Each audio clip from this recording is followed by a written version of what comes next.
नहीं तो ये तो ठाकुर ठहरे, कब इनमें ठकरास आ जाए, कोई ठिकाना है, कोई पता है? अरे नहीं तो हमारे लायक नहीं। पर श्री किशोरी जी बगल में हैं तो कोई जीव नालायक होता ही नहीं, सब जीव इनकी शरणागति के लायक सिद्ध हो जाते हैं।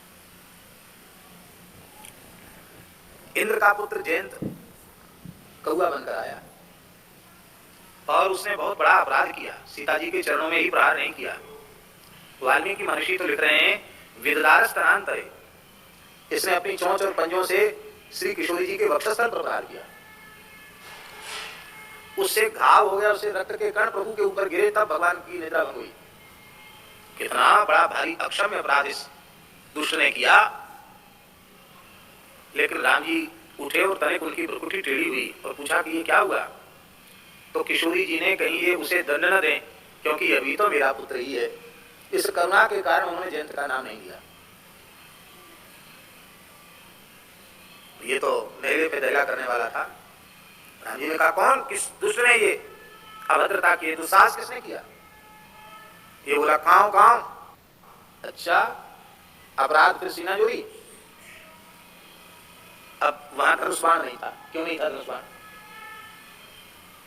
धनुष्बाण क्यों नहीं था? वो तो पर्णशाला में था, क्योंकि एक बार चुनी कुसुम सुहाए, निज कर भूषण राम बनाए, सीता ही पहिराए प्रभु सादर, बैठे फटिक शिला पर सुंदर। भगवान रास के पूर्व से किशोरी जी का अपने करकमल से श्रृंगार कर रहे हैं, वहां धनुष्बाण की आवश्यकता नहीं थी, इसलिए धनुष्बाण वहां नहीं था।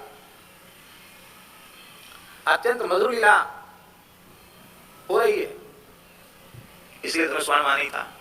पर सरकार ने दंड देना आवश्यक समझा और एक सींग ऐसे चला दिया और कहा एक दिन का, और वही सींग ब्रह्मसर हो गया, ब्रह्मास्त्र हो गया। बेचारा जयंत जहां तक उसकी गति थी पूरे ब्रह्मांड में सर्वत्र गया, लेकिन काबू बैठन कहा न होई, राखी को सके राम कर दो। ब्रह्मा जी ने भगा दिया, शंकर जी ने भगा दिया, इंद्र ने भगा दिया, सब ने भगाया उसको। भाग यहां से, हमारा लोग भी जल के भस्म हो जाए, चल भाग यहां से। राम जी का प्रभाव देखने चला तो देख लिया ना प्रभाव, राम विरोधी को कोई नहीं बचा सका।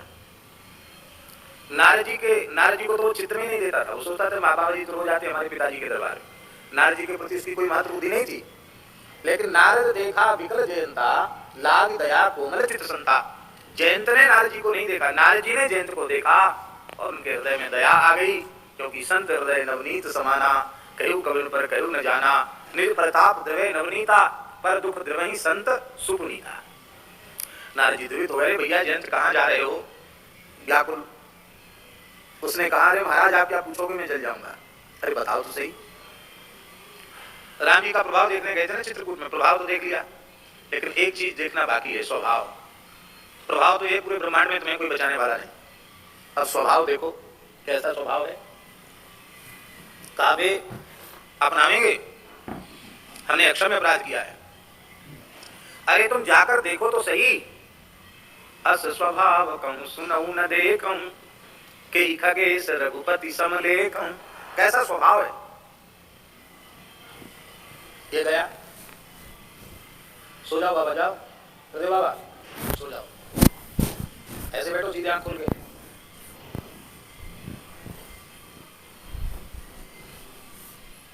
तो ये गया नारद जी की प्रेरणा से, और नारद जी ने कहा कुछ कहना मत, बस त्राहिमाम त्राहिमाम कह के चरणों में पड़ जाना, साष्टांग पड़ जाना। पक्षी स्वरूप में था ये। भय के मारे पक्षी जब गिरते हैं तो आकाश की ओर उनका मुंह होता है, उल्टे गिरते हैं, ये उल्टा गिरा। श्री हरिवंश वृंदावन की अद्भुत संतों की अमृत कथा सुनने के लिए हमारे चैनल को सब्सक्राइब जरूर करें। उल्टे गिरते हैं, ये उल्टा गिरा। किशोरी जी बोली कि आप शरणागत के अपराध देखते हैं, आपने स्वयं घोषणा की है रामावतार में, शरणागति धर्म में, कि कोटि विप्र बद लागे जाऊ, आयु शरण तजऊ नहीं ताऊ, विश्व द्रोह कृत अगजहि लागा, शरण गयो प्रभु तदपि न त्यागा। शरणागत के गुण दोष विचार नहीं करते, फिर ये शरणागत है, इसको आप क्यों अस्वीकार कर रहे हैं? इसको स्वीकार कीजिए, ये शरणागत है। राम जी बोले शरणागति आचार्य के माध्यम से होती है, गुरु के माध्यम से होती है, इसने कौन सा गुरु बनाया? किशोरी जी ने अपना नाम तो नहीं लिया, आचार्य तो स्वयं ही है, पर उन्होंने कहा कि देखो नारद जी इसको मिले कि नहीं मिले, संत ही सदगुरु हैं। और नारद जी ने आपका नाम, आपकी महिमा सुनाई कि नहीं सुनाई? दीक्षा में यही तो होता है, नाम सुनाया जाता, महिमा सुनाई जाती है। तो आपका नाम कान से ही तो सुना होगा, महिमा भी सुनी।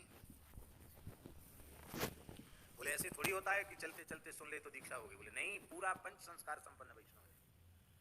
रज से मस्तक पर तिलक धारण करते हैं, आपके चरणों की चित्रकूट की रज इसके मस्तक पर लग गई तो तिलक हो गया।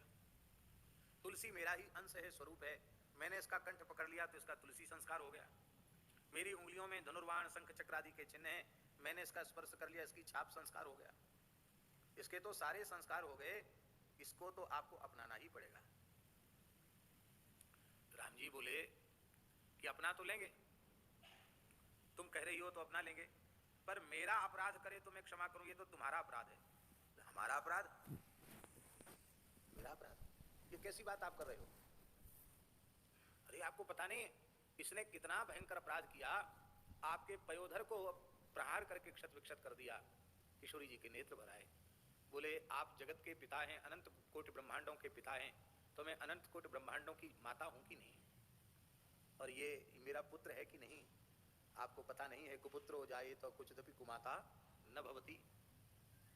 हे प्रभु, छोटे बच्चे के दांत निकलते हैं तो दूध पीते पीते दांतों में खुजली चलती है, तो अपनी माँ के पयोधर को दांत से काट देता है। तो मैया इतनी नाराज नहीं होती कि बच्चे की नार मसक दे, उसका गला दबा दे, ऐसा तो नहीं करती मैया। क्या करती है? छोटे बच्चे ने, अबोध बच्चे ने दांत से काट दिया तो उसको अपराध नहीं मानती है, प्रसन्न होती है, बच्चे के दांत आ गए, सी कह करके उस कष्ट को सह लेती है, पर बच्चे पर लाड़ प्यार में कमी नहीं करती है। प्रभु, संसार की सामान्य माताओं में इतना वात्सल्य होता है, तो मैं वात्सल्य गुण का अगाध समुद्र हूं, मेरे हृदय में जीवों के प्रति कितना वात्सल्य होगा। इसलिए आप अपराध मानो तो मानो, मैं जयंत के अपराध को अपराध नहीं मानती, आपको इसे क्षमा करना ही पड़ेगा, इसको शरण में स्वीकार करना ही पड़ेगा। राम जी बोले अबोध बच्चे के अपराध माफ है, ये अबोध नहीं है, ये तो इंद्र का बेटा है, बड़ा पराक्रमी है, बृहस्पति जी से वेदादि शास्त्र इसने पढ़े हैं। राम जी बोले आप, किशोरी जी बोली आप समझते होंगे पढ़ा लिखा है, हम तो इसको इतना नादान समझती हैं कि इस बेचारे को इतना भी पता नहीं है कि दंडवत कैसे किया जाता है, ये प्रणाम तक करना इसको नहीं आता। छोटे बच्चे हैं ना, उनसे कहो प्रणाम करो, ढोक दो, तो वो यदि उधर मुंह किए हुए हैं तो उधर ही सिर करके इधर पीठ करके प्रणाम करने लग जाएंगे। बालक तो बालक हैं, इतना अबोध है, इसको बेचारे को पता ही नहीं किधर से प्रणाम किया जाता, कैसे किया जाता है, चित्त पर के किया जाता कि पट्ट पर के किया जाता है, सीधे लेट के कि उल्टे होके। हमने प्रणाम करना सिखाया कि बेटा ऐसे प्रणाम करो प्रभु के चरणों में। राम जी बोले अब तुम तो ऐसी बकालात कर रही हो, उस बकालात के आगे हम निरुत्तर हो गए, अब करना क्या है? बोले करना क्या है, इसको शरण में लेना है, इस पर कृपा करनी है। इसी बकालात का नाम है पुरस्कार। किशोरी जी जीवों की बकालात रघुनाथ जी के दरबार में करती है। राम जी ने कहा तुम्हारी बकालात के आगे तो हम निरुत्तर हैं, अब तुम जैसा कहोगे वही जजमेंट हमको करना पड़ेगा। वकील की बात, जब जज भी निरुत्तर हो जाता है तो फिर वकील की बात उसको माननी पड़ती कि नहीं माननी पड़ती? हमारे जबलपुर वाले बड़े गोभक्त पटेरिया जी वकील साहब हाई कोर्ट के वकील बैठे हैं, ये जानते हैं न्यायाधीश को वरिष्ठ वकीलों की बात माननी पड़ती है। तो राम जी बोले हम मानेंगे तो सही, लेकिन हमारी एक व्यवस्था तो तुम्हें बनानी पड़ेगी। क्या? हमारा बाण अमोघ है, हमने इस तिनके को, इस सींग को बाण बनाकर भेजा है, तो ये अपना काम नहीं करेगा तो ये बाण व्यर्थ हो जाएगा, तो मेरी मर्यादा नष्ट होगी।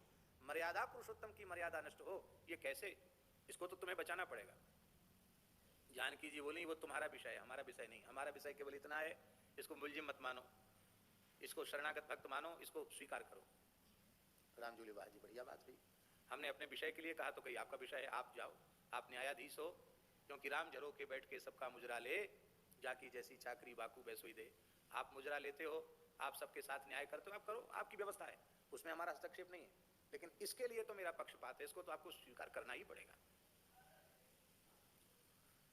इसी को आचार्यों ने कहा है रामस्य गोष्ठी लघुता कथा। राम जी की शरणागति की गोष्ठी को जानकी जी ने हल्की कर दिया, राम जी की करुणा भी हल्की पड़ गई जानकी जी की करुणा के आगे। ऐसी श्री किशोरी जी की करुणा है। पूज्य बक्सर वाले मामा जी का एक पद है, दीदी करुणा कहाँ बिसारी, बड़ा अद्भुत पद है। किशोरी जी की करुणा अद्भुत है, अद्भुत करुणा है। तब राम जी ने व्यवस्था बनाई।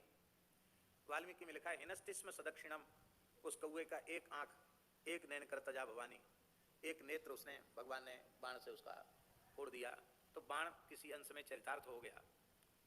इस एक नेत्र फोड़ने का भाव भी है, बड़ा सुंदर भाव है। मानो किशोरी जी ने कृपा की, रघुनाथ जी ने कृपा की, तो इसको एक दृष्टि प्रदान कर दी। अब तक ये भेद देखता था, राम जी को सामान्य पुरुष समझता था, जानकी जी को सामान्य सुंदर स्त्री समझता था, भेद भरा था इसकी दृष्टि में। अब इसको समझ में आ गया। गिरा अर्थ जल बीच सम, कहियत भिन्न न भिन्न, बंदौ सीता राम पद, जिन्हीं परम प्रिय खिन्न। श्री सीताराम जी दो होकर भी एक हैं, एक होकर भी दो हैं, ये एक ही हैं। ये भाव इसकी समझ में आ गया। एक नयन करता जा हुआ है। इसकी भेद दृष्टि, दूसरी दृष्टि जो भेद वाली थी वो समाप्त कर दी। जानकी जी ने कहा आपने हमारी व्यवस्था तो बना दी, लेकिन हमारा बेटा, उसको लोग कहेंगे कनवा, काना है, ये कहेंगे ना लोग, कहेंगे देखो शरण में तो लिया पर बेचारी की एक आंख तो फोड़ी दी। राम जी बोले तब ये व्यवस्था तुम बनाओ, इतना हमने किया तो थोड़ा तुम भी करो। जानकी जी ने कहा मैं कृपा करती हूँ इस पर, इसकी आंख तो एक ही रहेगी, पर इतनी जल्दी जल्दी घूमेगी दोनों तरफ कि देखने वाला कोई अनुभव नहीं कर पाएगा कि ये एकाक्षी है, कनवा है। सबको यही लगेगा इसकी दोनों आंख है। कौआ की एक ही आंख होती है, दो आंख कौए की नहीं होती है, पर एक ही उसका नेत्र गोलक इतने जल्दी इधर उधर घूमता है कि आप अनुभव नहीं कर सकते कौआ की एक आंख है। राम जी बोले ये जब तक पास में रहेंगी तब तक किसी दुष्ट को मारने नहीं देंगी, चाहे रावण आ जाए और चाहे कोई आ जाए, किसी दुष्ट को मारने नहीं देंगी।